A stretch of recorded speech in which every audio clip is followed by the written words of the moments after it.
Lahore high court Rawalpindi bench ने साबिक वजीर दाखिला शेख रशीद की गिरफ्तारी के खिलाफ दरखास्त उनके बयान के बाद निपटा दी। शेख रशीद की गिरफ्तारी के खिलाफ दरखास्त पर जस्टिस सदाकत अली खान ने समाअत की। शेख रशीद भी अदालत में पेश हुए और बयान दिया कि CPO और ये सब मेरे मुल्जिम हैं और मैं फी सबील अल्लाह उन्हें मुआफ़ करता हूँ।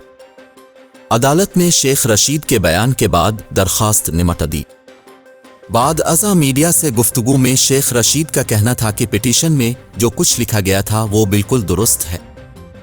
उन्होंने कहा कि मेरी गिरफ्तारी के पीछे CPO रावलपिंडी का चेहरा छुपा है।